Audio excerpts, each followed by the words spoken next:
이 거품이 꺼지면 반드시 금융위기가 터져요. 금융위기는 주식시장의 거품이 꺼지면서 발생을 하거든요. 이거는 일본이 1980년대 말에 거품이 거대하게 부풀어 올라 있을 때와 거의 비슷해요. 근데 그 유동성이 미국 내에서 축적된 게 아니고 다른 나라에서 축적된 거예요. 미국으로 국내 저축을 금융자본을 빼앗긴 나라들은 어떻게 되겠어요? 다른 나라 경제가 어려운데 미국 홀로 잘 나갈 수 있어요? 그래서 그 부메랑을 올해부터는 미국이 맞을 것이라고 저는 보고 있어요. 그게 오히려 신의 한 수가 됐을지도 몰라요. 그럴 수밖에 없는 게, 저는 21세기 경제학연구소 소장 최용식입니다. 지난해 초에 경제병리학이라는 책을 발간해서 이렇게 여러분과 자주 뵙게 됐습니다. 반갑습니다. 미국 다우지수가 2009년 글로벌 금융위기 직후에 7,000대까지 떨어졌어요. 이게 2001년부터 급상승을 하기 시작하면서 최고가를 경신해서 지난해 말에는 한때 45,000원을 돌파했어요. 단기간에 7,000에서 35,000대까지 올라갔단 말이에요. 그러면 이거는 거품이 지나치게 크게 부풀어 있다, 이렇게 판단을 해야 되잖아요. 그러면 이 거품은 꺼질 수밖에 없을 것이다. 저는 그렇게 보고 있는데, 얼마나 심하게 거품이 부풀어 올라 있는가는 제가 몇 가지 이유를 들어서 설명을 드릴게요. 첫 번째는 미국 가구 중에서 주식 투자를 하는 구가 60%가 넘어요. 이거는 대공황 때의 비율보다 더 높아요. 그만큼 거품이 커져 있어요. 두 번째는 미국 10대 주식의 시가총액이 전체의 무려 40%에 가까워요. 그리고 미국 경제는 전 세계 경제의 규모가 4분의 1밖에 안 되는데 시가총액은 4분의 3이에요. 경제 규모에 비해서 시가총액이 3배가 더 커요. 이거는 일본이 1980년대 말에 거품이 거대하게 부풀어 올라 있을 때와 거의 비슷해요. 셋째는 요새 한참 각광받는 그런 주식들이 있잖아요. 테슬라, 엔비디아 등등 이런 주식들이 있는데, 이런 주식들의 주가 수익률이라고 그러죠. 이제 흔히 PER이라고 그러는데, 퍼가 100배가 넘는 게 많아요. 심지어 600배가 넘는 것도 있어요. 이 얘기는 경상이익을 100년 이상 모아야 시가총액이 된다는 얘기예요. 한마디로 거품이 지나치게 크게 부풀어 올랐다고 판단해도 틀리지 않아요. 넷째는 미국 소득 상위 계층 10%가 주식 총액의 무려 93%를 보유하고 있어요. 이 얘기는 미국의 소득과 국부가 소득 최상위 계층으로 점점 더 많이 몰리고 있다는 것을 뜻해요. 이렇게 소득 격차와 국부 격차가 커지게 되면 유효세는 축소가 돼요. 왜 그러냐면 소득 상위 계층 5분의 1의 소비 성향은 70% 간 넘어요. 반면에 최하위 5분의 1은 소비 성향이 90%를 넘어요. 98%가 그래요. 그래서 소득이 균등화될수록 유효수요는 더 커지고 경기 팽창은 지속될 수 있어요. 근데 소득과 국부가 최상위 계층으로 모일수록 소비 성향이 낮으니까 유효수요가 줄어들어요. 그래서 경기 침체가 반드시 찾아와요. 경기 침체가 지속이 되면 금융위기가 터질 수밖에 없어요. 다섯 번째는 미국 주식시장을 끌어올린 것은 미국 기업들의 경영수지 호조가 아니에요. 풍부해진 유동성의 주식시장을 이끌어왔어요. 근데 그 유동성이 미국 내에서 축적된 게 아니고 다른 나라에서 축적된 거예요. 다른 나라에 축적됐던 금융자본들이 미국으로 끌려가면서 유동성이 풍부해졌고, 그 유동성이 풍부해진 게 지금 미국 주식시장을 세계 최고의 호황을 누리게 했어요. 근데 그 유동성이 점점 줄어들고 있어요. 미국으로 유입된 양이 줄어들고 있어요. 그렇다면 현재의 미국 주식시장의 호조는 지속 가능성이 없어요. 또 하나, 이게 이제 가장 중요한 건데, 미국 주식시장은 각종 테마들이 신기록을 경신하게 해왔어요. 2021년도에는 가상화폐 열풍이 불었어요. 그때 가상화폐 가격이 급등을 하고 난리가 났었잖아요. 그게 주식시장의 최고가를 갱신하게 해줬어요. 근데 이게 열풍이 꺼질만 하니까 2022년도에는 전기자동차, 배터리 산업 열풍이 불었어요. 그러면서 또 신기록을 갱신했어요. 이 열풍이 꺼질 때쯤 되니까 2023년도 하반기 중후반부터는 이제 AI 열풍이 불었어요. 이 엔비디아 가격이 폭등을 했잖아요. 이 AI 열풍이 지금은 서서히 잠재워지고 있어요. 그렇다면 또 어떤 참신한 새로운 테마가 나타나야 미국 주식시장을 신고가를 유지할 수 있게 혹은 돌파할 수 있게 해줄 거 아니에요. 근데 그런 참신한 테마가 제 눈에는 안 보여요. 그런 얘기를 하는 사람도 저는 보지 못했어요. 그렇다면 미국 주가지수는 주춤주춤 하락하게 되면 빚을 내서 주식 투자했던 사람들은 패닉에 빠지고, 패닉에 빠지면 곧바로 붕괴가 온다. 저는 그렇게 보고 있어요. 금융위기라는 것은 광기, 패닉, 붕괴의 과정을 거치는데 지금 패닉 상태에 가기 직전이에요. 패닉이 벌어지면 6개월 이내에 붕괴가 벌어져요. 물론 붕괴가 일어나기 전에는 그 붕괴를 일으키는 트리거라 그러죠. 기폭장치. 이런 게 하나 터져야 되는데 그게 어디에서 언제 터질지를 제가 모르겠어요. 그래서 언제 금리가 진행된다는 얘기는 말씀을 못 드리는데 좌우간 그 여건은 완벽하게 갖춰졌다. 저는 그렇게 보고 있어요. 그래서 미국에서 먼저 금리가 터질 수도 있겠다. 이런 판단을 하고 있어요.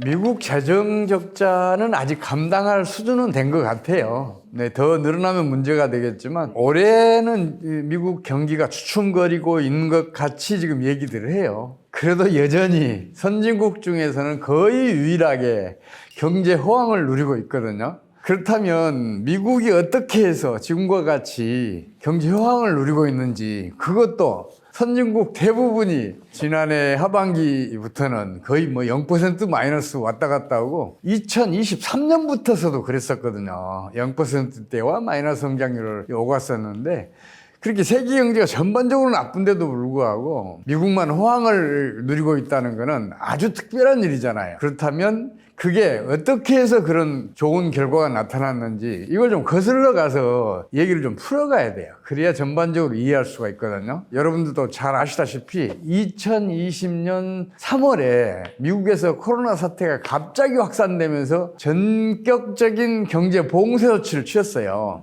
그러니까 이제 경제 활동이 정상적으로 이루어지지 못했고, 그래서 경제가 악순환에 들어가요. 그 악순환을 차단하기 위해서 미국이 과격한 경기 부양 조치를 취해요. 재정 지출은 42%를 증가시켰고 본원 통화도 52%를 증가시켰어요.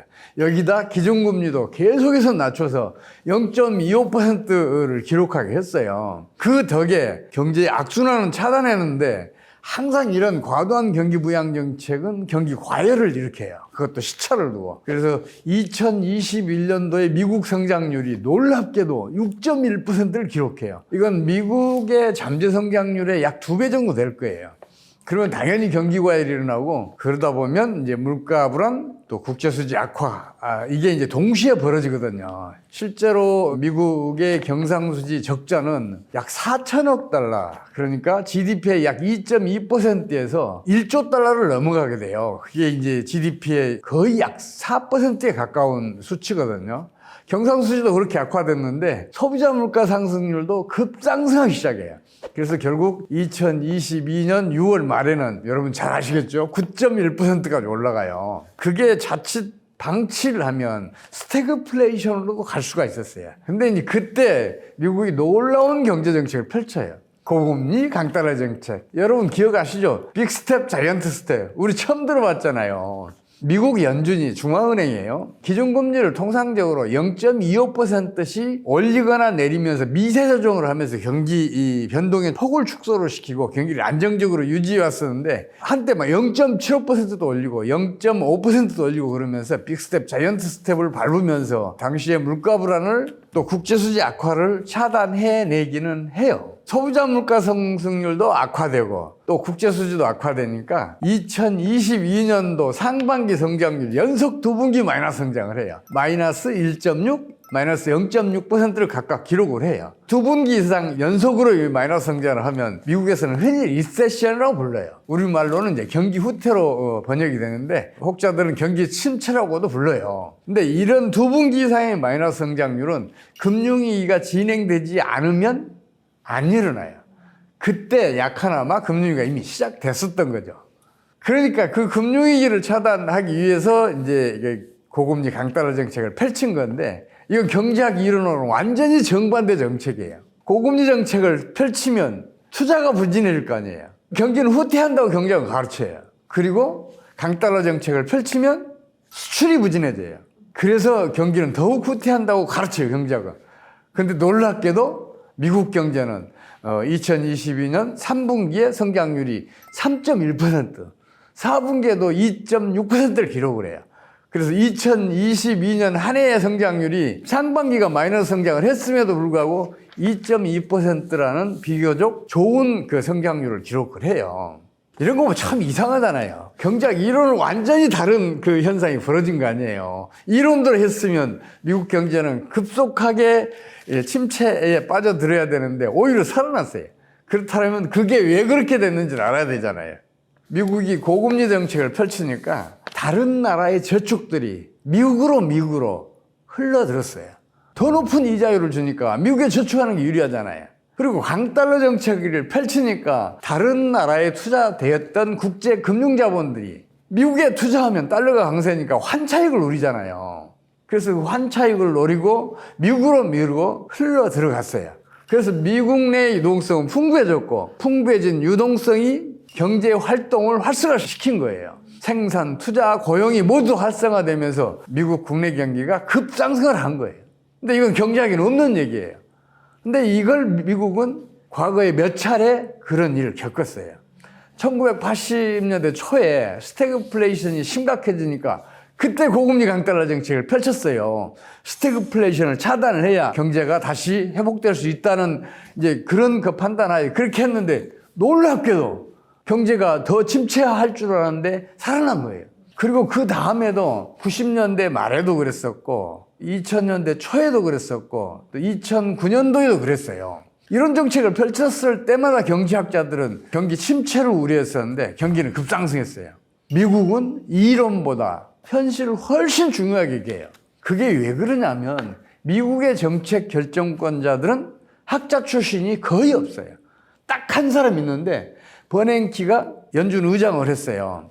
그건 특별한 케이스인데 당시에 글로벌 금융위기가 진행되고 있으니까 대공황의 최고의 전문가니까 버냉키를 연준 의장을 시키면 글로벌 금융위기를 그래도 효과적으로 극복하지 않을까 해서 시켰어요.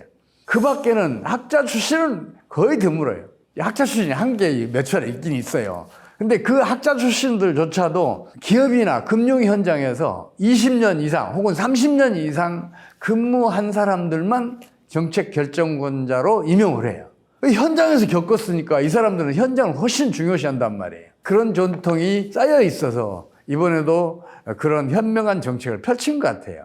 근데 문제는 뭐냐면 미국으로 국내 저축을 뺏긴 나라들, 금융 자본을 뺏긴 나라들은 어떻게 되겠어요? 당연히 유동성이 수축이 됐고 유동성 수축이 신용 파괴 여지를 작동시키면서 경기를 급강화시켜요.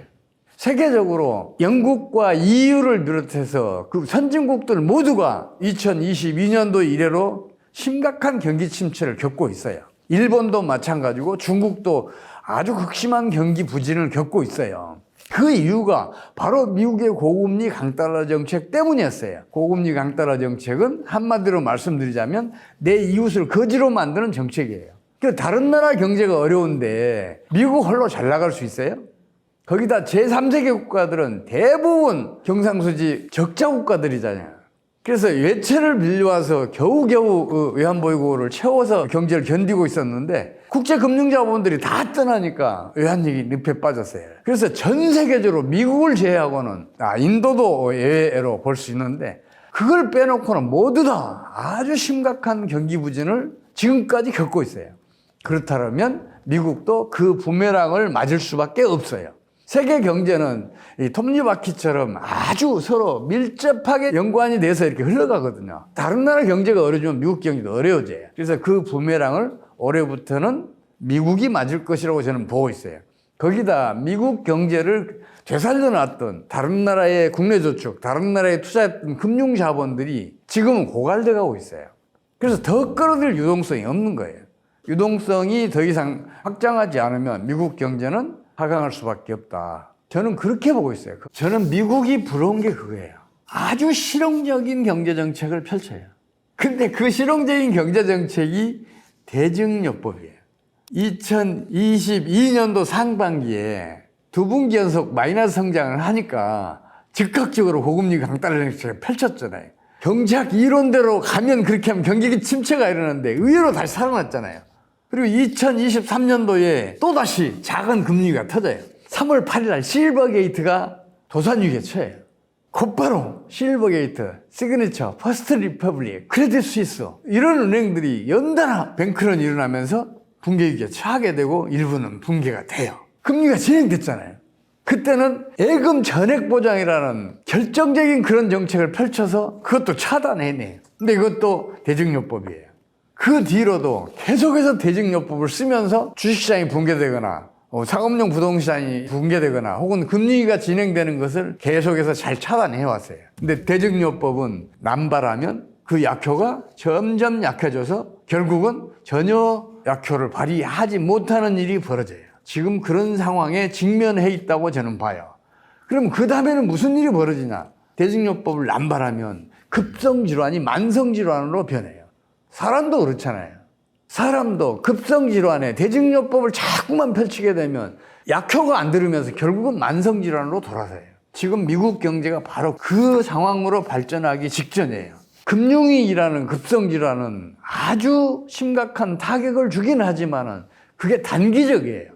그리고 단기간에 극복해낼 수 있어요. 근데 이 금융위기라는 급성질환이 스태그플레이션이라는 만성질환으로 전환이 되면 이거 단기간에 극복해내기 어려워요. 경제적 고통도 장기간에 걸쳐서 이루어져요. 그런 대표적인 사례가 1960년대부터 시작해서 1980년대 초까지 있었던 미국의 스태그플레이션이에요. 이 스태그플레이션을 차단하기 위해서 미국이 기준금리를 21.5%까지 끌어올려요. 한번 생각을 해보세요. 지금은 기준금리가 4% 후반대에서 5% 초반대 왔다 갔다 했잖아요. 그럼에도 불구하고 사방에서 아우성이었잖아요. 기준금리 지나치게 높다. 낮춰라. 사방에서 아우성이었는데 21.5% 끌어올려봐요. 무슨 일이 벌어지겠는가. 다 죽는다는 소리 했어요. 근데 의외로 그때 살아나긴 했어요. 스태그플레이션이 차단이 되니까 금융위기도 멈췄어요. 그러면서 경기가 살아나긴 했어요. 근데 그 고통이 얼마나 컸겠어요. 앞으로 미국이 그동안 펼쳤던 대증요법들이 만성질환인 스태그플레이션으로 발전을 한다면 또다시 심각한 경제적 고통을 장기간 겪을 수밖에 없다고 저는 판단을 하고 있어요. 그래서 제발 금융위기가 하루라도 빨리 터져라. 그래야 스태그플레이션으로 진화하지 않는다. 저는 그렇게 믿고 지금 금융위기가 빨리 터지라고 기도하고 있어요. 그게 만성질환으로 가지 않게 하는 방법이거든요. 그래서 그래요. 이번에 트럼프가 미국 대선에서 승리하고 지금 대통령이 됐잖아요. 무엇이 그렇게 트럼프를 대통령을 만들었을까요? 저는 개인적으로 그런 생각을 해요. 미국을 위대하게 라는 비전이 미국 국민을 움직였을 것이다. 저는 그렇게 판단하고 있어요. 반면에 해리스는 그런 비전을 보여주지 못했어요. 더 합리적이고 더 나은 비전을 보여줬으면 트럼프가 승리하지 못했을 거예요. 해리스는 못한 반면에 트럼프는 다소 허황되지만 미국을 다시 위대하게 이걸 내세워서 대선에서 승리했어요. 근데 이거는 전형적인 국뽕이거든요. 근데 국뽕은 대단히 위험해요. 이거는 역사가 이미 여러 차례 증명을 했어요. 대표적으로 히틀러 정권은 독일 민족의 우수성을 내세웠었고 제3제국을 내세웠잖아요. 세계를 지배할 제국을 만들겠다는 그런 국뽕을 내세워서 독일을 이끌었어요. 그 결과가 어떻게 됐어요? 결국은 세계대전이었고 또 홀로코스트였었고 그래요. 비극적인 일이 벌어져요. 그게 왜 그러냐면 국뽕이 난무를 하면 이성이 잠을 자요. 그러면 감성이 활발해지면서 이성적인 판단을 막아요. 그래서 그런 비극적인 일이 벌어져요. 최근의 사례로는 시진핑의 국뽕을 들 수 있어요. 시진핑이 1대1로 내세웠잖아요. 과거에 그 실크로드 이걸 재현하자. 그래서 세계 경제의 중심권을 중국으로 만들겠다. 이게 이제 1대1로거든요. 이게 이제 중국몽이죠. 이 중국몽도 대표적인 국뽕인데 지금 중국 경제가 어떻게 됐어요? 처참하게 무너지고 있잖아요. 뭐 공식적인 성장률 발표는 5%라고 그러지만 제가 판단했을 때는 이미 2023년, 24년 두 해 연속 마이너스 성장했다고 저는 봐요. 그럴 수밖에 없는 게 그렇게 마이너스 성장을 하지 않으면 노숙자들이 그렇게 급증할 수가 없어요. 상가가 지금처럼 처참하게 철수할 수가 없어요. 과거에 수천 명이 호황을 누렸던 식당들이 어느 한순간에 문을 닫는 그런 일이 벌어질 수가 없어요. 주요 도시에 빌딩들이 공실률이 30%, 40% 가는 일이 벌어질 수가 없어요. 지금 상해 최중심 가도 지금 공실률이 30%를 넘는다고 그러거든요. 그만큼 그 중국 경제가 무너져 있는데 시진핑의 국뽕이 거기에 중요한 역할을 했다고 저는 판단을 해요. 그래서 트럼프의 미국을 다시 위대하게라는 국뽕도 금리 정책과는 상관없이 미국 경제를 대공황급 위기로 몰고 가지 않을까, 저는 그렇게 판단을 하고 있어요. 트럼프가 대통령이 된 직후부터 멕시코에 관세 25% 폭탄, 캐나다에도 마찬가지 25% 관세 폭탄. 그러니까 그 다음에 무슨 일이 벌어졌어요? 즉각적으로 캐나다 대통령, 멕시코 대통령이 거기에 대해서 보복 관세를 자기도 물리겠다 이렇게 나서고 있고 준비를 하고 있잖아요. 미국 우선주의, 보호무역주의. 그래서 무서운 거예요. 세계 대공황이 1929년에 주식시장이 붕괴된 다음부터 1940년까지 10년 이상 지속됐었고 실업률이 무려 28%까지 올라간 적이 한 번 있을 정도로 처참하게 미국 경제가 무너졌던 가장 결정적인 원인도 보호무역주의예요. 당시 후보 대통령이 홀리스무트 관세법을 의회에서 통과시켜서 보냈어요. 그러니까 경제학자 1038명이 연명으로 거부권을 행사하라고 청원을 넣어요. 근데 후보 대통령은 국내산은 보호해야 할 거 아니냐, 국내 고용 보호해야 할 거 아니냐, 그러면서 그 관세법을 통과를 시키고 즉각적으로 관세를 올리고 기타 쿼터를 주기도 하고 등등 보호무역주의 정책을 강화를 해요. 그 바람에 세계 교육 규모가 총 규모가 30% 밑으로 축소가 돼요. 그러니까 국제 교역의 비교의 효과가 반대로 작동을 하면서 세계 경제 전반의 생산산수도 떨어지고 성장도 떨어지고 경기가 극심하게 부진해지게 돼요. 그리고 미국에서 터졌던 금융위기가 전 세계로 확산이 되면서 한 나라도 예 없이 모두 다 심각한 경기 침체를 겪어요. 그런 비극적인 일이 다시는 일어나지 않기 위해서 세계대전이 끝난 다음에 미국에서 승전국들 중심으로 해서 44개국을 모아서 브레튼 우주 체제를 출범을 시켜요. 관세와 무역에 관한 일반 협정, 가트라 그러죠. GATT. 그리고 국제통화기금 IMF, 세계은행 IBRD 이런 등등을 세워서 국제협력 체제를 구축하고 되도록이면 국제무역을 자유화를 더 시키자. 국제교역을 확장을 시켜야 세계 경제가 번영을 누린다 그래서 그런 체제를 출범시켰던 사례가 있어요. 세계대전에 비극을 겪었잖아요. 대공황도 세계대전이 일어나지 않았으면 그게 끝나지 않았을지도 몰라요. 수천만 명의 목숨을 빼앗아갔던 그 세계대전 같은 비극이 벌어지지 않기 위해서는 국제협력체제가 필수적이라 그래서 그런 세계 기구들을 만들어서 오늘날까지 이어오고 있는데 가트는 WTO로 이렇게 발전을 해서 지금까지 이어져 오고 있어요. 그걸 지금 트럼프가 파괴시키고 있다고 해도 과언이 아니에요. 물론 트럼프는 장사꾼 출신 기업인이에요. 장사꾼은 내 명예가 금방 무너져도 이게 틀렸다 그러면 바로 다른 길로 선언을 해요. 그래서 미국 경제가 심각해지면 트럼프도 지금의 자국 우선주의 정책, 보호무역주의 정책을 바꿀 여지가 많이 있어요. 그뿐만 아니라 미국은 대통령의 권한도 막강하지만 의회의 권한도 막강해요. 그래서 의회가 트럼프의 극단적인 보호무역주의 정책은 어느 정도는 제어해 주지 않을까 그런 기대를 하고 있고 사법부 역시도 그 권한이 커요. 우리나라보다 훨씬 커요. 그래서 사법부에서 그 제동을 종종 걸어줘요. 그래서 세계 대공황과 같은 그런 비극, 세계 대전과 같은 그런 비극은 벌어지지 않을 것으로 기대하고 있는데 그래도 그 위험성은 항상 상존하고 있어요. 그래서 지금 저는 그런 걸 지금 아주 걱정하고 있어요. 거기에다 지금 세계적인 금융위기가 터지기 직전이란 말이에요. 세계적인 금융위기가 터지면 보호무역주의는 더 강화될 수도 있어요. 그러면 파탄이 와요. 대공황급 경제 파탄이 온단 말이에요. 이거는 정말 많은 사람들이 우려해야 할 일이에요. 금융위기는 뭔가 트리거 역할을 할 게 발생을 하면 터지거든요. 근데 그 트리거가 미국에서 터지는 게 아니라 어쩌면 일본, 중국, EU 어느 한 나라에서 터질 것 같다고 저는 보고 있어요. 제가 그렇게 판단하는 근거는 뭐냐면 일본도, EU도, 영국도 2023년, 2024년 0% 성장률과 마이너스 성장률을 왔다 갔다 했는데 그동안에 주가지수는 사상 최고가를 경신해왔고 지난해 상반기에는 사상 최고가를 돌파한 후에도 지금까지도 높은 수준을 유지하고 있어요. 이건 전형적인 거품이거든요. 독일 같은 경우에는 2023년 성장률이 마이너스 1.6%였고 2024년도 성장률이 마이너스 0.6%였어요. 연속 두 해의 마이너스 성장률인데 지금도 독일 주가지수는 사상 최고가를 경신하고 있어요. 기업 경영 수지는 그동안에 극단적으로 악화됐을 거 아니에요. 그런데 주가지수가 이렇게 상승할 수가 있겠어요? 이거는 독일의 중앙은행이 유동성을 풍부하게 공급해서 주식시장을 끌어올렸다. 정책적으로 끌어올렸다. 이렇게 판단할 수밖에 없어요.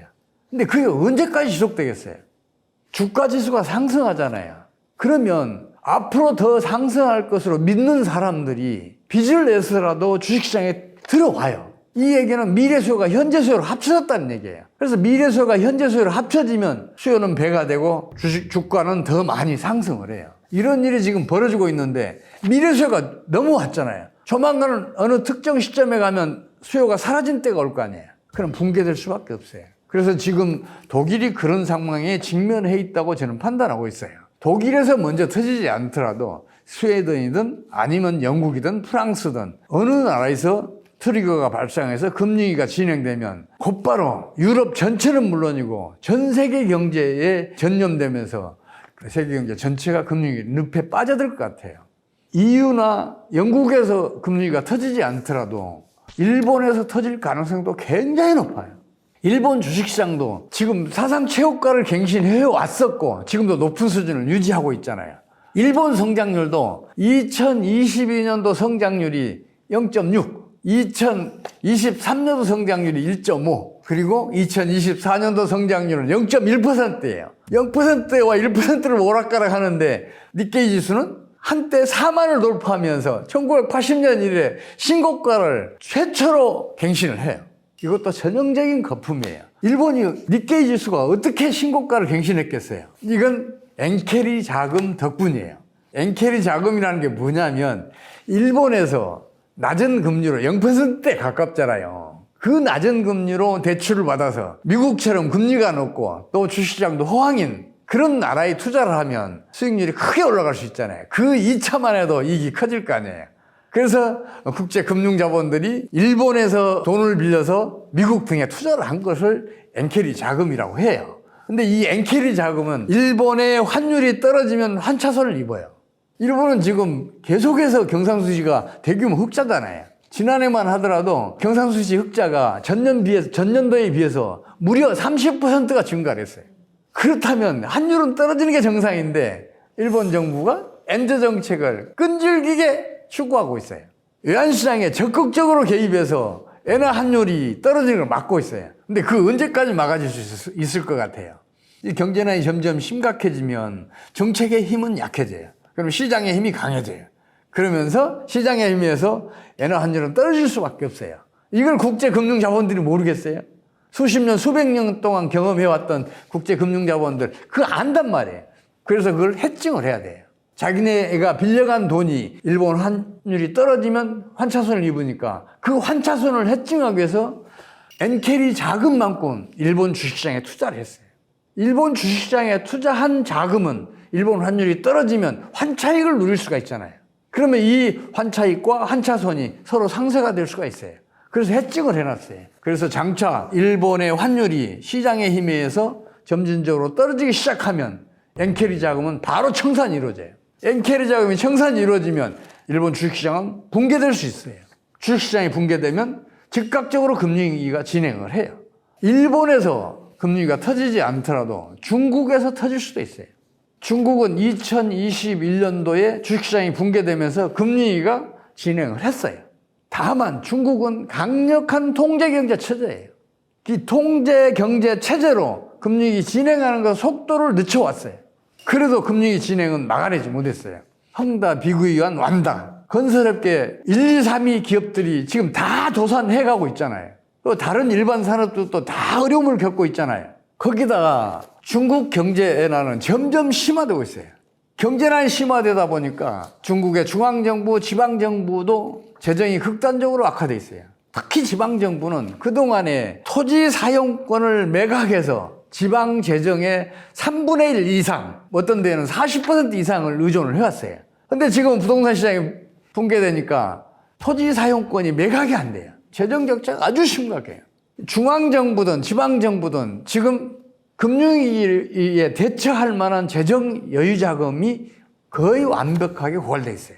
그래서 지금 한계에 와 있다. 중국 내에서 어느 국유기업 하나가 도산위기에 처하면, 그리고 뱅크런이 일어나면 곧바로 중국도 금융위기가 폭발적으로 진행을 할 것이다. 저는 그렇게 생각하고 있어요. 이후 어느 한 나라든 일본이든 중국이든 조만간 금융위기가 터져서 전 세계 경제로 전염될 것이다.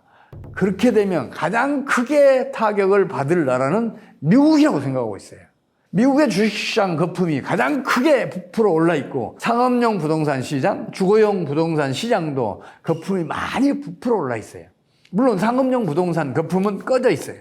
어쩌면 미국에서 상업용 부동산 거품이 꺼진 게 금융위기를 초래할 수도 있어요. 지금 미국의 동부 해안 도시들, 서부 해안 도시들, 미국의 주요 도시들이잖아요. 여기에 공실률이 30%, 40% 넘어가는데도 많이 나타나고 있어요. 거기에다가 상업용 부동산 거래액이 과거 최고 수준보다 10%에 거래되기도 해요. 대체적으로 60% 이상 하락한 가격에 거래되고 있어요. 그러면 상업용 부동산을 소유하고 있는 기업들, 그리고 상업용 부동산을 소유하는 기업들에게 투자한 은행들, 그 부동산을 소유하고 있는 금융기관들은 부도위기에 처할 수도 있어요. 다만 그 규모가 그렇게 크지 않기 때문에 금융위기를 안 일으키고 있지만, 그래도 그게 트리거의 역할을 할 수는 있어요. 그래서 미국에서 상업용 부동산이 붕괴되면서 금융기관 도산 사태가 일어나고, 거기에 따라서 금융위기가 터질 수 있다고 저는 판단하고 있어요. 그래서 미국에서 먼저 터질 수도 있겠다 싶어요. 그래서 미국은 지금 금융위기 목전에 와 있다. 저는 그렇게 판단하고 있어요. 우리나라는 세계 경제 전반이 금융위기 늪에 빠져서 경제 파탄을 겪을지라도 그 타격을 최소화할 수 있는 그 정책 수단을 갖추고 있어요.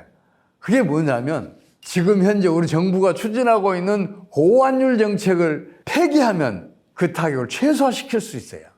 만약에 우리 환율이 지금 1450원대에서 왔다 갔다 하고 있는데, 우리 환율이 1000원으로 떨어져 봐요. 그러면 우리나라에 투자하면 환차익이 무려 45%가 생겨요. 그러면 우리나라를 떨었던 국내 금융자본은 물론이고 국제 금융자본들도 한국으로 몰려올 거 아니에요.